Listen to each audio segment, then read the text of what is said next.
So Elon Musk was out there recently saying if the big beautiful bill passes, he's going to launch a new political party the next day to try to take on the Democrats and the Republicans and hold some elected positions in the country. Particularly, I think he was talking about some seats in Congress and then maybe a couple Senate seats. So, true to his word, he came out soon after the big beautiful bill passed, and he said the following: "By a factor of 2 to 1, you want a new political party, and you shall have it. When it comes to bankrupting our country with waste and graft, we live in a one-party system, not a democracy. Today, the America Party is formed to give you back your freedom." Few things to point out about this. Number one, you're a South African billionaire robber baron. You're the wealthiest man on the planet. You're not even from this country. So the irony of calling it the America Party when you're South African is deep. Also, to talk about waste and graft, let's talk about waste. You take a tremendous amount of U.S. tax money and then you blew up a dozen rockets for SpaceX. A dozen.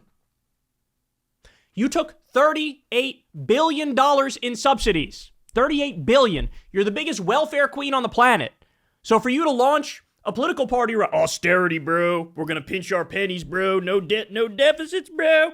It's preposterous. Also, remember the scandal, how, I forget the exact numbers, but I think it was Elon got some like maybe $400,000 subsidy from the Biden administration. And then when Trump and Elon got back in the White House, they backdated those papers and changed it from 400,000 to 400 million. Then he was caught. Then they had to back off of that. So again, you want to talk about waste and graft. Hey, dog, you're like number one on that list. You're number one. Now, having said all that, this has no chance of succeeding. I mean, I consider that a foregone conclusion. That's obvious. But it does have the potential to screw over MAGA, screw over Trump, screw over the Republicans. So by all means, proceed, sir. So let's dive some more into this.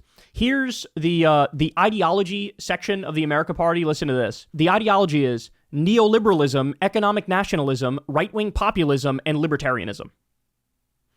That shows you how pathetic this new party is, because those things are literally contradictory.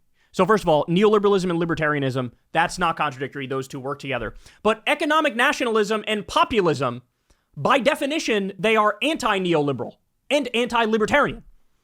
Basically what he's saying is, we want to free up the markets, let the business owners make the decisions, get rid of the red tape and all that stuff. He's saying that. At the same time, he's saying we need populism to make sure that we control these businesses and make sure they're not taking advantage of people and exploiting people. So we need regulations on, how do you not realize that is massively contradictory? Look, I know for the longest time people were living under the delusion that Elon Musk was some sort of a mega genius. I'm not kidding when I say he's one of the dumbest motherfuckers in politics. And I mean that literally. He is a true dipshit. It's also hilarious that at this moment, this dude has like a 30 or 35% approval rating. His approval rating is lower than Joe Biden, and Biden's brain is leaking out of his ears. You're choosing the moment when you're at your least popular. So I'm going to launch a political... how do you think this is going to go, Dippy? How do you think it's going to go? All right, now let's dig a little deeper here, because he's getting some surprising support. Now, before I get to that, let me just say, remember, guys, I was directly involved. I was one of the founders of Justice Democrats, which of course helped get AOC elected. And there were, maybe at our peak, it was maybe 8 or 10 Justice Democrats who were in there. But I know from personal experience, the idea of launching a third party and making it succeed, it's honestly a joke. The system is just flat out, in no uncertain terms, rigged against third parties. So step number one, if you were serious about making a third party work, is first and foremost to unrig the system. Before you even get to creating the third party and promoting the third party, you have to unfuck and unrig the system. So for example, you would need something like ranked choice voting all across this country before you try to do a third party thing, because you're cooked from the beginning if you don't get ranked choice voting first. You understand what I'm saying? So we didn't go into it saying, oh, we're going to be a wing of the Democratic Party. We're going to be the left flank of the Democratic Party. We went into it with an open mind, and we did our research and said, should we do a third party, or should we, run as in the Democratic Party? And what we realized very fucking quickly is that, oh, if you do a third party thing, you're just unserious. You're just not going to win. How many Green Party members are there in the House of Representatives? How many are in the Senate? How about the Libertarian Party? How many Libertarian Party officials are in the House of Representatives? How many are in the Senate? Do you think that's a coincidence? Do you think it's an accident that there are fucking zero? That even somebody who is actually, like Thomas Massey, is genuinely and sincerely and truly a libertarian. But he's in the Republican Party, right? Once in a blue moon, you get one independent that squeaks by, right? But there's a reason why it's overwhelmingly Democrats and Republicans. Basically, running as a third party is like saying, I believe RC Cola will overtake Pepsi and Coke within a year. Like that's literally just not happening. It's just flat out delusional. Now, having said that, he is getting some surprising support. Let's go through this. So the Daily Beast has an article. Trump critics line up to support Elon Musk's America Party. The Tesla CEO's latest stunt is attracting unexpected support from figures across the political spectrum.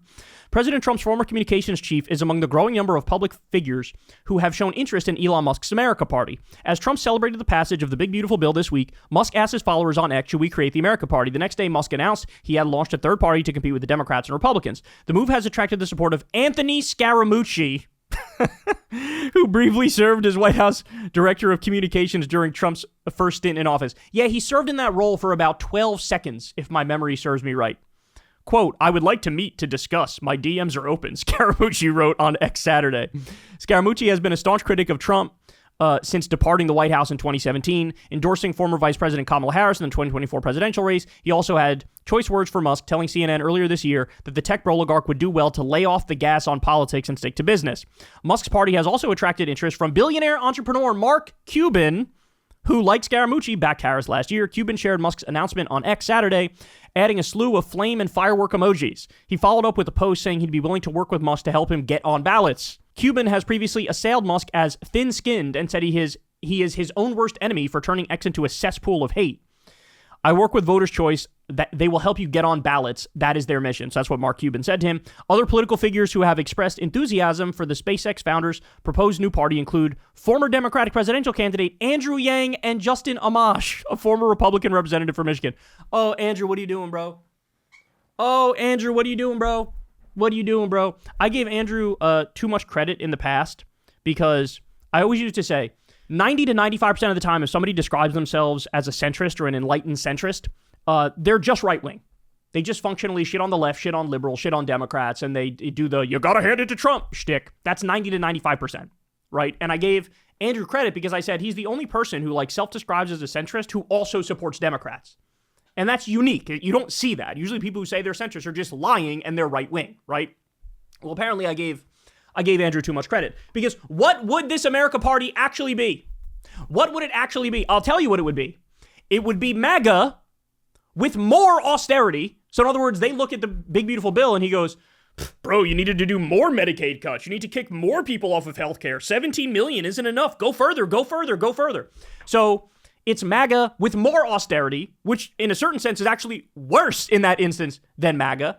And it's selling out more to the weird AI-obsessed tech broligarchs who want to fucking put chips in people's brains and turn our economy over to the machines and lead to mass unemployment. So, and that's what it would be. And even the idea that it would be it would be fiscally conservative, but socially liberal. Socially liberal, my ass cheeks. Elon is deeply anti-trans. You know, he's shown his hand time and time again, and he is just right-wing. So how would it be different than MAGA? Elon would get more subsidies. He's already gotten $38 billion. He'd probably up that to about $200 billion, right? He'd get more subsidies. They'd sell out even more to the tech broligarchs, and they do deeper austerity. There is nothing in this party substantively that is good for the United States of America. It is like, hey, let's let our weirdo tech billionaire cabal become philosopher kings. That's the idea. So for a guy like Andrew Yang, who, cared about universal basic income, for example, and ranked choice voting, you just got in league with a den of vipers.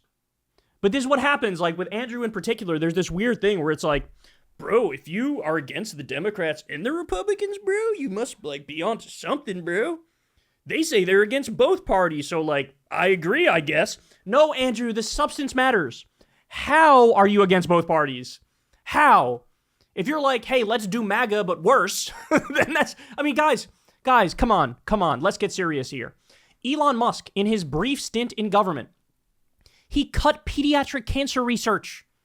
On that alone, strike one, you're out, son. I don't want you anywhere near politics. Go away. Go to a farm in the middle of fucking Idaho, stay there and shut the fuck up forever. You cut pediatric cancer research. He also cut Meals on Wheels. He also destroyed the CFPB, which is the anti-scam police. He also fired our top nuclear safety officials and eventually had to beg for the top one to come back. He destroyed FEMA and the Department of Education. He fired 83,000 veterans. He cut 50% of the Social Security offices. He fired 250,000 government workers in total. He got rid of food safety inspectors. He got rid of air traffic controllers. He helped gut scientific research and medical research. He did the USAID cuts, which literally will kill millions over a decade. He did USAID cuts. Hey, how about we take away malaria medication and HIV medication and AIDS medication from the people in the world that need it most, who will die if they don't get it? That's what Elon Musk delivered. A trail of death and destruction. And here's Andrew Yang, somebody who was a Democrat, going, I'll sign up for that. Oh, Jesus Christ, that's so embarrassing, Andrew. Get your act together, bro. It really is just like, he has a lot of money and he's super famous. And, oh, maybe we could make something out of this. Like, no, it's all going to be evil and terrible like everything else he's already done to this point. He's a fucking con artist. Elon Musk is a fucking con artist. Again, don't take my word for it. Go watch the YouTube channel Thunderfoot. He's done 1 million videos on Elon Musk going into detail about his various scams. He does vaporware all the fucking time. Go watch everything Thunderfoot has done on Elon Musk and you'll understand this truly and sincerely at a deeper level. Okay, so where was I? Let's continue here. A viable political party must follow the Constitution and be fiscally responsible, Amash wrote on X. It should promote a small set of popular American principles: transparency, accountability, citizen privacy, sound money, freedom to innovate, freedom of expression, and leave the rest to the candidates. So in other words, this whole like freedom to innovate thing, what does that mean? Think about what that means. Everybody shut the fuck up. Don't criticize the billionaires. Don't put any regulations on them. It's shit like this that leads to that provision that thankfully got left out of the big beautiful bill, which said, we're not allowing any regulation on AI for 10 years. I mean, that is like national fucking suicide, and that's what these people support. Tech investor Tyler Palmer also chimed in with his support, asking, where do we send our donations? The Daily Beast reached out to Musk, Scaramucci, and Cuban for comment, and apparently they didn't get a comment back. So, okay, who are these people who are lining up to support Elon Musk's American Party? They're elites. They're elites. Scaramucci, an elite. Mark Cuban, a billionaire elite. Andrew Yang, he's an elite. He's an elite, right? So, I mean, this thing is fucking goofy. This thing is goofy. Remember, I mean, it is what it is. It's going to flop spectacularly. But again, having said that, all you need to do is strip 2% from MAGA, and the Republicans are Cookington. So I support it. I support it in that respect, right? All right, let me continue here. So Bannon responds to Elon Musk doing this. Here's what he says. Elmo the Mook, formerly known as Elon Musk, Elmo the Mook, he's today in another smear, and this only a foreigner could do this. Think about it. He's got up on Twitter right now a poll about starting an America party. A non-American starting an America party. No, brother, you're not an American. You're a South African. And if we take enough time and prove the facts of that, you should be deported because it's a crime of what you did, among many. The girls are fighting right in front of our eyes. And look, I love it. Let them fight. Let them fight. There's this little thing that the left never does, but we should do. It's called divide and conquer. Now, the right always does that to us. They always do that to the left and liberals and Democrats, but we never do it to them. Well, now's the time, y'all. Divide and conquer. As I said, Elon Musk is a delusional idiot. He genuinely thinks, oh, if we target hard on like maybe 2 or 3 Senate races and we do maybe like 8 seats in the House of Representatives, then maybe we can win. And remember, he's got literally an unlimited war chest. He's the richest man in the world. Which, by the way, it's gross that the richest man in the world could, I'm just going to buy some seats. Like, fuck you. That's the problem with our country, is the billionaires. It's the corruption, is that the government doesn't represent the people. You can just fucking buy seats, right? But what he's going to find out very quickly is you have to hit some semblance, some bare minimum amount of popularity in order to do it. So there's not enough money in the world. All right, I'll say it now. Ready? Put me down for prediction here. I don't do predictions much anymore because I learned my lesson with some of the wrong ones I've had in the past. But this one I am pretty fucking solid on. Elon Musk's America Party will win 0 seats in the House of Representatives and 0 seats in the Senate. 0. Literally 0. I don't even think that's controversial. I think anybody who knows politics hears that and goes, of course, duh, right? But here's the thing. So he is stupid and delusional enough to think, no, I will be able to get 2 or 3 Senate seats. I will be able to get, 5 to 8 seats in Congress. He's delusional enough to think that. But that's not going to happen. And so ultimately, what does this do? Ultimately, we should all be cheering this on from the sidelines. Why? Because if they are minimally successful, and what I mean by that is just, let's say they run 5 candidates in the House. Let's say they run 2 seats in the Senate. Well, in the places that they do that, if they can get on the ballot, which is a big mountain to climb, it's a huge mountain to climb. It really is rigged against these people. It'd be tough for them to get on the ballot. But let's assume for a second they get on the ballot. All they need to do is strip between 2% and 4% from the Republican candidate, and the Democrat wins. So you could have, Democrats winning in states that are shocking if he chooses these states in such a way that opens the door for Democrats, which again then begs the question, is that the reason he's doing that? Is he just doing this knowing it's going to fail, but the point is to torpedo MAGA and torpedo the Republicans? My honest answer to that is no. He's not that smart.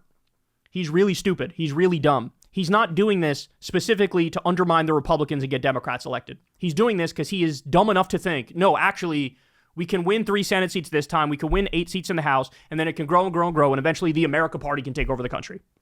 That's actually what he thinks. But he's a fucking idiot, and he's fucking wrong. But as I said, put all that aside. You guys know what I really think about this. We should all be cheering it on. Because ultimately, at its highest aspiration, all it will do is take 2 to 4% from the Republicans, which would mean Democrats can win in shocking places, which could lead to stronger Democratic majorities, which would mean we could finally try to get back to unfucking this country. Guys, what you don't understand is just undoing the damage that was done in this second Trump regime. That alone is going to take probably 2 Democratic presidents, 2 or 3 terms. That's what it's going to take. Because, it's in the way that they could take a sledgehammer to everything all willy-nilly like that and then ignore the courts when they say you can't do that. A Democrat can't just go in there and say, oh, look, I found $70 billion sitting around. Let me put it into, pediatric cancer research. No, that would actually have to get through Congress, right? So to unfuck the country is much harder than fucking the country. And so, it would be great if in his mind was, no, I'm just trying to fuck MAGA and let Democrats win. But that's not. He actually is stupid enough to think he has a chance. He actually is stupid enough to think he can win. But I will say this. The more Trump, clearly and blatantly and overtly betrays some of these anti-establishment online right-wingers, then the closer Elon Musk's idiot party will get to 3% or 4% in a race and hand the election to Democrats. So again, we should be cheering it on. But all the damage Elon Musk has done, understand something. This guy should be in prison. There's no ifs, ands, or buts about it. He should be in prison. Every single penny he cut from our federal government was wildly illegal, wildly unconstitutional, and he needs to be behind bars for the rest of his fucking life. Steve Bannon, Sloppy Steve, is underselling it when he says he should be deported. No, he should be in prison forever. That's where he should be. But having said that, go America Party! Get on the ballot and take that 2 to 4% from Republicans, and man, you'd really show how you're geniuses and winners then, bro. Go ahead, go for that. One more piece of this to put a finer point on it, y'all. This is actually really important. So Harry Enton did a polling breakdown of what this party would look like in action, and it basically validates everything you've already heard me say. Watch this. This entire thing makes very little sense to me. It makes about as much sense as selling sand in the desert. What are we talking about here? What is the size of Elon Musk's base? Well, I calculate it to be about 4%. Just 4%, 1, 2, 3, 4% of all voters. What is that base made up of? Well, it's those who view Elon Musk favorably and the GOP unfavorably. We're talking just about 4% of all voters out there, because it turns out most of the people who like Elon Musk already like the GOP already. That is, they already have a party for him. In my mind, there is just no base for Elon Musk's third party in the electorate, at least initially speaking. All right. When we talk about third parties at the presidential level, the candidate who most recently had the most success in terms of getting the most votes was Ross Perot. So how does Elon Musk compare to Ross Perot? Yeah, we'll go all the way back in the time machine to 1992. And by the way, I need to point out, with Ross Perot, this was before the system was rigged against third parties and independent candidates. It was because of Ross Perot's limited success that Democrats and Republicans got together and colluded and said, we're not going to let this happen again. We're not going to let this happen again. So they were like kicked out of the debates, for example. They really made it much harder to get on the ballot. So this was back when the door was open to a potential independent candidacy or third-party candidacy. And even then, Perot, who was wildly successful in that role, got 14% of the vote and didn't win a single electoral college vote. Okay, let's keep going. And we will note Americans with an unfavorable view, i.e. essentially that Musk starts off with far more against him than Ross Perot ever did. Americans with an unfavorable view of Ross Perot was only 4. Oh, I'm sorry. It was 19% of the vote that Ross Perot, I believe, ended up getting in his race in 1992. But the point that Enton is making here is only 14% of people viewed Perot unfavorably in 1992. 58% of people view Musk unfavorably now. Now, the vast majority of Americans are already against Elon Musk, 58%. So what we're essentially saying here is that Elon Musk is going to go into an electorate that already dislikes him, is already against him, while there were far more people who are open to the idea of a Ross Perot third-party or independent candidacy as compared to an Elon Musk third party in which the vast majority of Americans have already sided against the man from Tesla. So Elon Musk says he's going to play, forget, the presidential election is years away. The congressional election next year, he says he wants to play there. What's the history of third-party candidates in congressional races? Horrible, awful, terrible, terrible, terrible. What are we talking about? You're all right. By the way, these facts trigger quite a few people. But like, this is literally just data. This is literally just numbers. Do I want to live in a country where third parties have a chance? I actually do. I wish we had ranked choice voting all across this country to give independent candidates a chance, to give the Green Party a chance, to give the Libertarian Party a chance, to give some random new party that wants to start a chance. I wish we lived in that country. We don't. Which is why the numbers now are absolutely catastrophic, and you're literally wasting your time running as a third party unless you unfuck the system and unrig the system. And Elon is not focusing on unrigging the system first. He's just trying to use his massive war chest of all the money in the world through force of will to spend gargantuan amounts of money to make it so the America Party candidate wins in some of these races. But as I said, that's not going to happen. That the Congress from a third party since 1970, just 0.2% of all winners were either third party, independent, or write-in. We're only talking about 24 out of over 13,000 winners. The bottom line is third party, independents, they just don't succeed. And by the way, this graphic, this is important to point out too. This graphic says it includes independents and write-in candidates. So this isn't even just, if you did the numbers for just third party, it'd be much less than 0.2. I would venture to say most of the 24 out of 13,000 that made it were independents or write-ins, not third party people. But I don't know. We don't know which path Elon is going to take. If he's getting good advice, what they will say is you have to run as an independent or run as a Republican, but have the extra branding of we're part of the America Party wing of the Republicans or the America Party of independents. But if you actually try to make your own party and do it through that party, you have much less of a chance to win. Like the DSA model, for example, that model works really well. DSA model is you join DSA, so you're a Democratic Socialist, but you run in Democratic primaries. So you actually have a chance of fucking winning. Like, say, Zoran Mamdani, who's a Democratic Socialist, and he just won the Democratic primary to be mayor of New York City. If he actually ran as a Green Party candidate or some, no chance. None. Trump is right when he's talking about the fact that third parties, simply put, don't work. I will leave with this one coda, though. When you're talking about 4% here, it may not be about winning the race, but 4% has been enough to sway an election back and forth. Ralph Nader in 2000, as we were talking about, he could spoil it for the GOP, but he probably can't win it himself. That's why we should all cheer it on. Its highest ideal is to win, but that's not going to happen. But he's not smart enough to realize that. So then the highest ideal becomes, let's just fuck over MAGA and the Republicans. And I'm all here for that, baby. I am all here for that. So Elon, go ahead, fella. Go ahead. Hey, y'all, do me a favor and like and subscribe. It helps out big time in the algorithm. Click the bell as well for notifications when videos drop. And watch that video on screen right now. You know you want to.